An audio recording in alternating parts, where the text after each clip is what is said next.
Ito ang pinaka-natatouch ako kay Engineer Al. Sabi niya, isa lang siguro ang makapaghihiwalay sa akin sa company na to. Retirement lang. Yes. Grabe yun. Alam mo yung paiyak na ako. Sabi ko, wala kaming pampasahod sa iyo. Wala eh.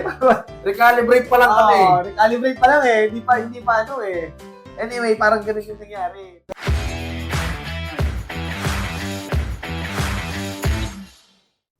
Okay. So, balik tayo kay Mara. Parang sabi ko nga, isa siya sa nag-revolutionize nung ating team. Pero, don't get me wrong guys ha. Lahat ng ikukwento namin ngayon or lahat ng mga nagawa namin for the past 5 years. 7 months. Hindi, yung 7 months sorry. simula nung nag-revolutionize tayo. Alam na namin yun. Alam ko na. Lahat yung mga timpla, kung ano yung kailangan. Pero by that time kasi, kaya hindi ko pinasok sa business natin yun kasi tayong dalawa, hindi tayo matured. Oo, tama. Di ba na? Kasi ang gusto lang natin dati, di ba, gaya nung usapan natin kanina na project, gawa. Na hopefully kumita. Oo. Hanggang sa nagkalus na kami na bakit hindi tayo kumikita? Ayusin na nga natin. So parang ganun. So hanggang sa nung nag-usap kami na ang pinaka-perfect term namin is recalibration. Yes. So sabi niya sa akin, recalibrate tayo. Sino yung mga kailangan natin? Ganyan. Or ano yung mga kailangan natin sa organization natin para lumaki siya. Guys, ano na to series of fuck-ups na kasi kami nito. Oo. So, pagod na tayo niyan eh. Pagod na tayo. Nag-decide kami ni President Kevin na recalibrate tayo. Hindi na pwedeng nangyayari to. Hindi na pwede to. Correct. Tsaka ano na, may involved na pera eh. Hindi. Isipin mo. Tsaka yung reputasyon natin. Isipin mo to. It's been 4, 5 fucking years na nangyayari na. Kapagod na eh. Kapagod na. Ayaw na namin na parang gano'n. So, ang nangyari that time, unti-unti siya nag-unfold. So, parang nag-hire kami ng bago naming executive secretary. Sumunod na si Kuya Guard. Yes. Diba? Okay. Kuya Guard, head of logistics officer. Yes. Yan. Then, ang sumunod, si Engineer Rome. Yes, Engineer Rome. Site engineer. Yung architect natin. Si Architect M. In-house architect, si Architect M. Then, sumunod si Jigs. Sumalangit to si Jigs. Namimiss ka na namin, Jigs. Jigs, huwag mo kaming tatawagin agad. Masyado pang maaga. Tapos, ang sumunod na, after Kuya Guard, logistic officer Kuya Guard, sumunod si Ann. Actually, si Ann, hinar namin si Ann maging social media manager. Yes. Then, nakitaan namin kasi siya ng potential na maging HR, which is, ano kasi siya, education graduate and passer din siya ng education. So, mas sanay siya people management. So, naging HR siya. Ngayon, ang sumunod, si Architect M. Yes. Actually, si Architect M dati, ano lang siya, commission-based. Nasa design lang kasi siya eh. Design lang siya, hindi siya in-house sa atin, design lang. So, kung may project, paggawa tayo ng perspective and floor plan, kontakin ko siya, ganun lang. Architect M. Then, ang sumunod, si Jigs na. Si Jigs. Naging head driver natin si Jigs. Sumalangit na Jigs. Namimiss ka na namin, Jigs. Pero huwag kang mapapakita. Pero unang-una, huwag kang papakita. Pangalawa, huwag mo kaming tatawagin. Oo. Tapos after ni Jigs na, ang major hire namin na sumunod is si STE na natin. Si Engineer Al. SLU graduate. Marami na rin pinasukang. Ito ang pinaka-natatouch ako kay Engineer Al. Nung first week niya dito sa Luxport, sabi niya, nag-share siya sa monthly meeting. Sabi niya, isa lang siguro ang makapaghihiwalay sa akin sa company na to. Retirement lang. Yes. Grabe yun. Alam mo yung paiyak na ako. Sabi ko, wala kaming pampasahod sa iyo. Wala eh. Recalibrate pa lang kami. Recalibrate pa lang eh. Hindi pa ano eh. Anyway, parang ganun yung nangyari. Tapos, by that time, inaayos na namin lahat. Compliance, permits, etc. Meron kaming culture na nagma-monthly meeting. Okay, so, yung monthly meeting namin na yon, since meron akong sariling company na sa fabrication, meron ako... Shout out! Rosio Fabrication. Yes, let's go. Grabe yan. 5 kami doon. Marami kami sa Prostasia that time, marami tayo. Pero ang pwede lang kasi namin matawag that time is yung foreman lang natin, tama? Yes. So nagma-monthly meeting kami, tinatawag namin ang company nung misis ko at saka yung kambal niya. At saka yung bagong-bagong kumpanya pa lang ni Sir Kimo that time. Sir Kimo, you're my idol. Sugarcane and Beyond, tsaka Ilocana Handicraft. So, Yes. ano kami, tinatawag namin, ako nagpapamiting, kami, pero sila ang audience. Kasi we want to start the culture na merong personal development sa company. Ang problema, wala kang iti-training. Sorry to cut you, bro. First ever meeting, ang Prostasia ang walang Ikaw lang ang empleyado. umattend. Ako lang ang yes. representative Tsaka ako, syempre. ng Prostasia. Prostasia pa dati to, hindi pa Luxford. Tapos, ako yung nagpa-meeting. Ikaw na pumunta. Sabi ko, ang dami ng Ilocano, ang dami ng Sugar King. Tapos ako lang. Si Kevin ang nag-ano dito. So, parang ang nangyari noon, kinontinue namin yun monthly. Hanggang nakabuo kami ng momentum. Ang problema lang, ang nakikinabang, yung ibang kumpanya. Which is, yes, diba? I think yes, totoo. Pero, doon tayo na-inspire. Yes, tama. Like, yung nakilala ko ang Sugar King, at kung nasa na sila ngayon. Ay, malayo. Sobra ako na-inspire. Malayo na. Malayo na. Kimo, hindi sa vlog to Hindi lang dahil sa Tsaka yung Ilocana. Malayo na rin. Ang ina naman, Ba't sila? Kami nagpapamiting. Oo. Kami yung concept, kami yung pati food, ganyan. Nakinabang sila, pero mas nakinabang tayo sa kanila kasi totoo. yung urge natin na dapat may ganito rin tayo. Tama. Yun. Grabe. Parang ang nangyari noon, 1 year namin siyang ginagawa na wala naman, may benefit naman, pero parang sila yung nababaliw or na-inspire sa talk namin kasi personal development yan. High performance, low value versus high value activity, 4 types of personality. Lahat na tinuturo namin. So, na-enhance sila. Sa company natin, walang na-enhance. Ako lang. Na-enhance na kami. Ako lang Hanggang sa, Then, nung hire natin si Executive Secretary Mara, actually, bago nga siya mag-start sa atin, yun ang first. Meron na, No. First executive meeting. Oo. No, hindi, bro. Bago siya nag-start sa atin, nag-meeting tayo doon kay Sugar King. Nagmi-meeting na tayo. Pero hindi pa siya nag-start sa atin.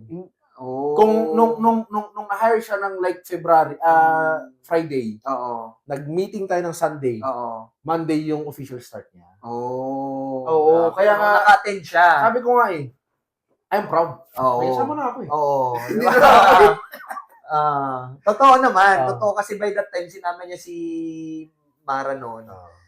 Tatlo na kayo, andun si Christian din. Si Christian, yes. Yung foreman natin. Anyway, ang nangyari noon, ginawa ko yung first ever executive meeting that time. So, ang concept kasi ng executive meeting, isasama mo yung best player mo sa team, tapos bubuuin nyo yung concept talaga ng gagawin nyo for the next year. Yes. So, nag-work naman siya. Ngayon, ang nangyari, miniting namin yung executive team ng ibang company. Tama? So, miniting natin, okay, ganyan. Andun pa si Adrian, insan, shoutout sa'yo. Siya yung nag-closing remarks that time. Ang nangyari noon, June, so sabi ko sa sarili ko that time, tol, kailangan naming magkaroon ng sarili namin na ganito. So, ang second na breakthrough namin is nung finormulate na namin ni Gino yung intensive executive meeting.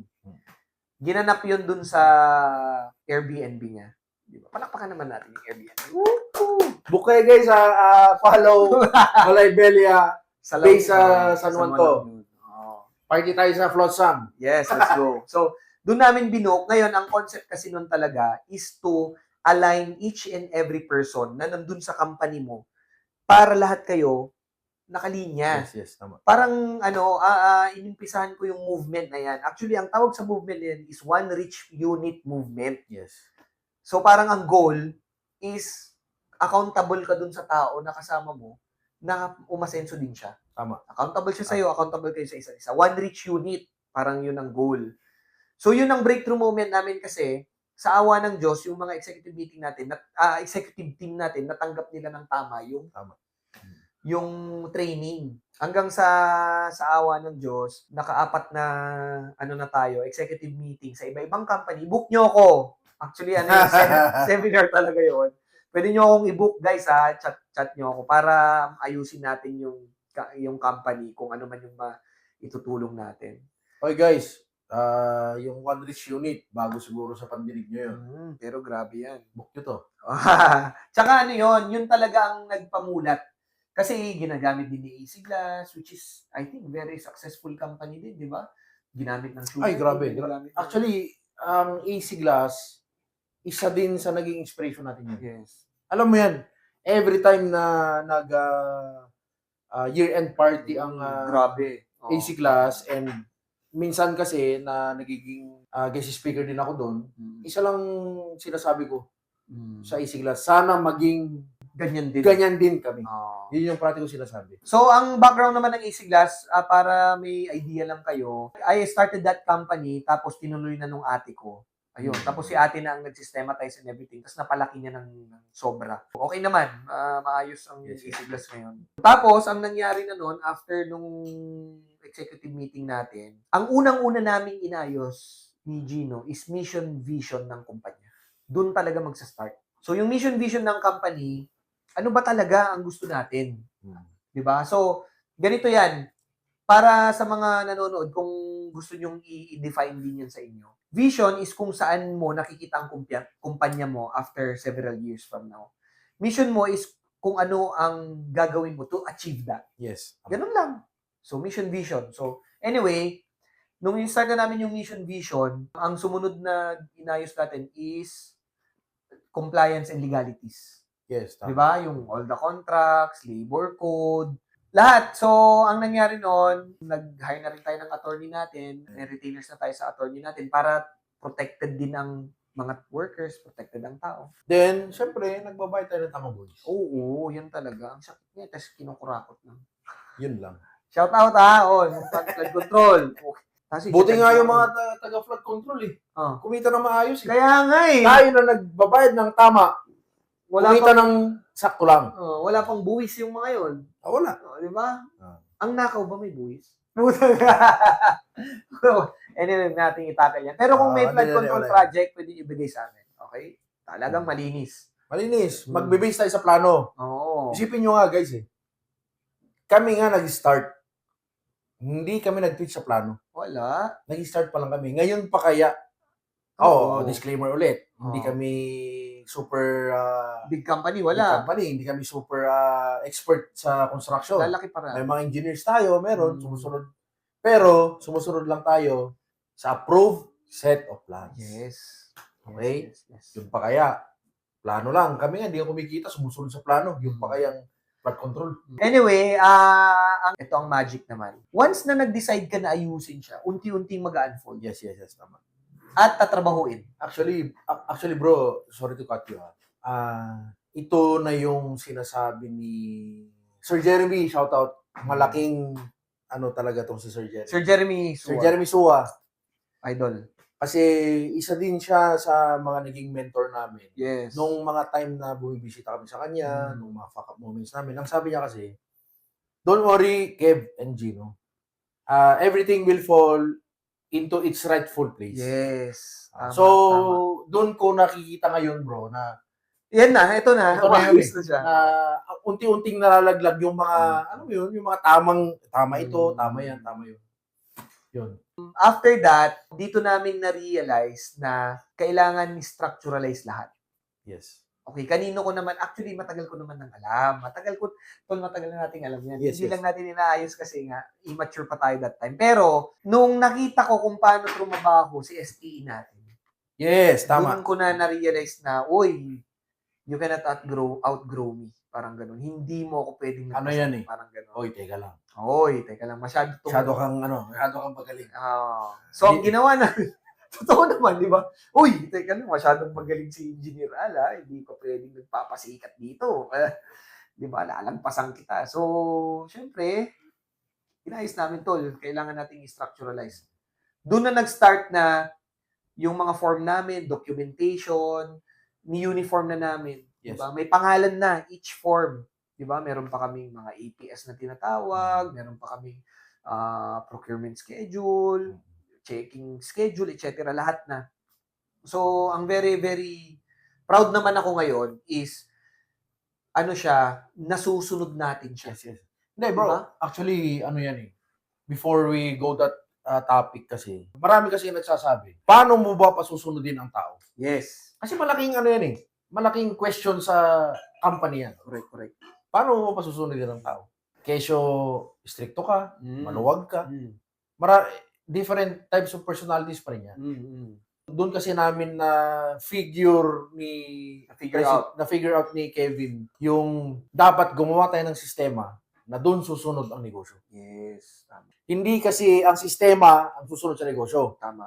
Ang negosyo ang susunod sa sistema. Yes. Correct. Di ba?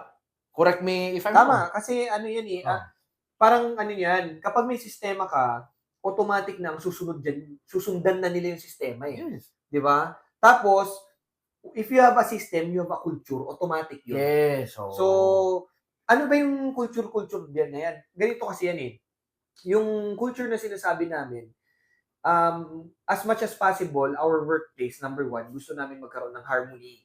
Yes, number one yan. Harmony talaga. Number one. Kasi parang ang goal natin dito is maging masaya lahat ng tao.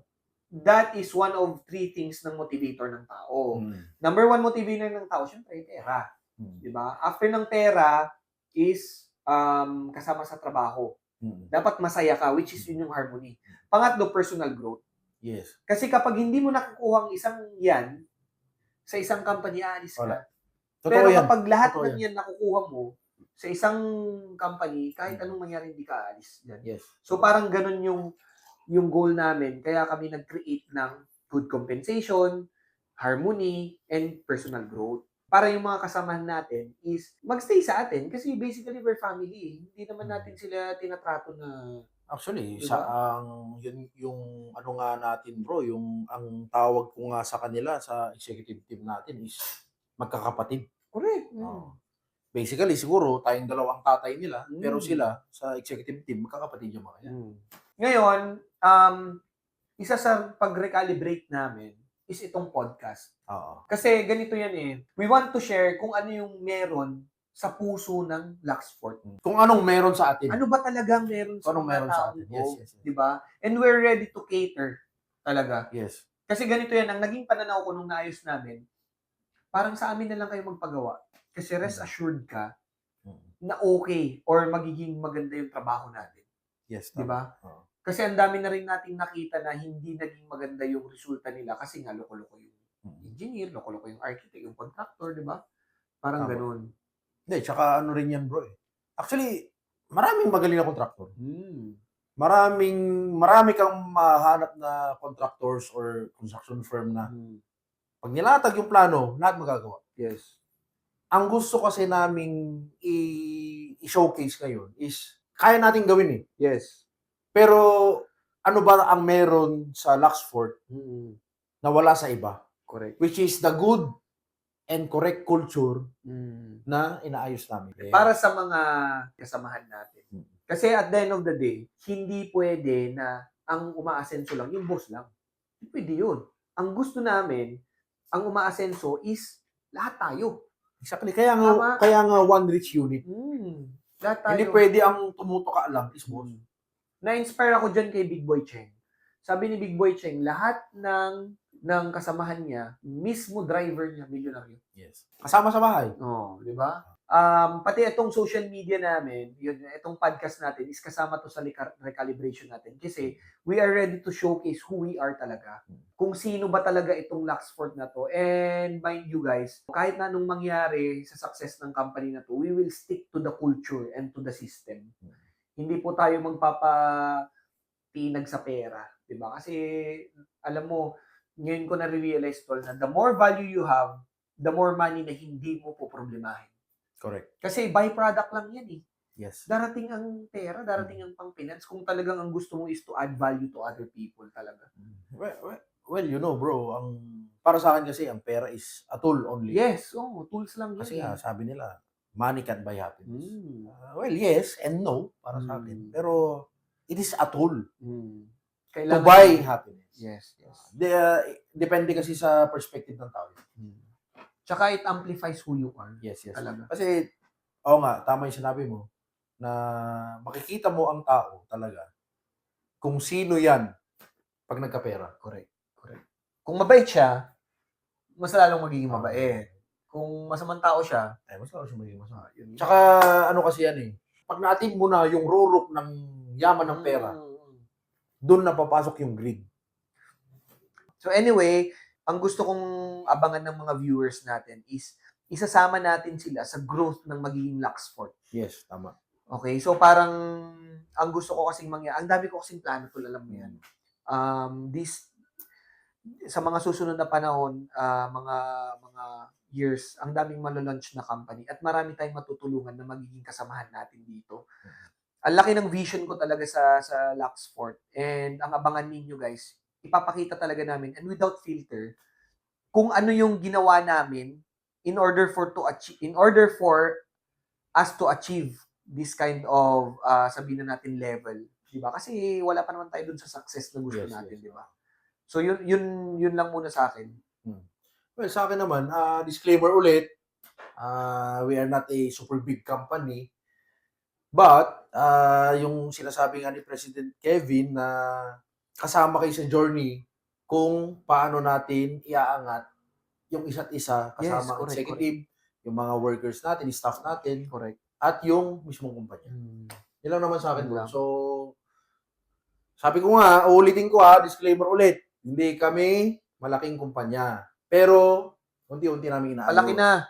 At sa mga susunod na episode siguro, dun nyo makikita kung paano ba, di ba? You can follow the system. Yes. Okay lang din kung hindi kayo maniwala, okay lang din. Tama. Ito kasi hindi lang para sa atin, hindi lang para sa amin 'to eh. Gusto rin namin i-share sa iba na nag-start up ng construction business, or actually hindi lang construction business. Lahat ng business. Kung paano ba magpalakad ng isang negosyo. Yes. Yun lang naman yun. Tama. As a whole. Wholesome. And also, abangan nyo din yung mga susunod na episodes ni President Kevin kasi baka itatakal na rin natin yung personal development. Yes. And alam nyo na. This coming Sunday, meron tayong technical at saka personal development training. Yes. Para sa mga workers natin. Mga workers din.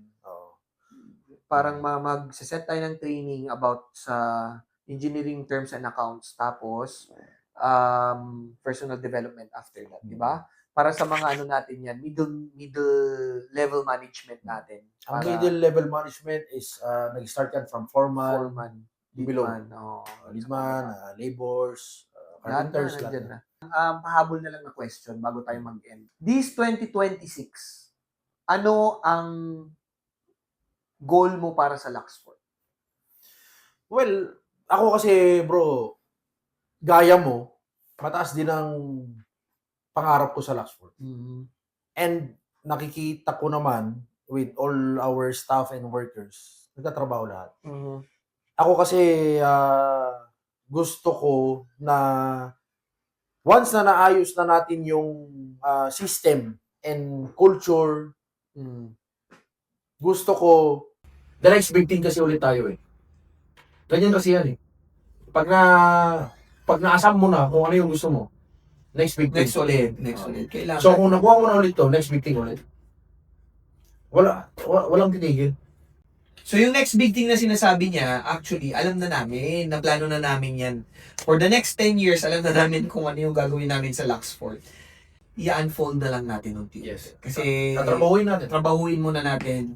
Kasi pangit namang magbitaw ng salita na hindi pa natin na-achieve, diba? So, at the end of the day, i-workout muna natin. At sabi ko nga sa inyo, sa mga viewers natin, sa mga susubaybay sa Luxport, kasama namin kayo mag-grow dito sa business na to. And sabi ko nga, 1 PM away lang kami. Tsaka, bro, hindi namin itadamot. Wala. Lahat. Hindi ako mag-filter kung ano yung kailangan nilang gawin, ano yung kailangan. Basta kung sila masaktan. Oo. Diba? Kasi kung may sasabihin kang mali sa kanya, tapos nasaktan pa siya. Tsaka, take note guys kasama nyo kami nagsisimula. Actually, kami, start-up pala tayo. Pa rin, yes. Hindi tayo kasama nyo kami, so, dito nyo makikita kung paano ba talaga i-unfold. Yes. Doon sa taas. Tama. Kasi lang naman tayo, gusto natin sa taas. Correct. Let's go. Tingnan natin. So, yun lang. Basta guys, tatandaan nyo parati, work works. Correct. Tsaka, dito na mag-end yung podcast natin. Okay, last toast tayo. Bago tayo, Kakargan na kita. lasing na ang tao. This is the best drink ever. Itong pinakang best to. Cheers, tol.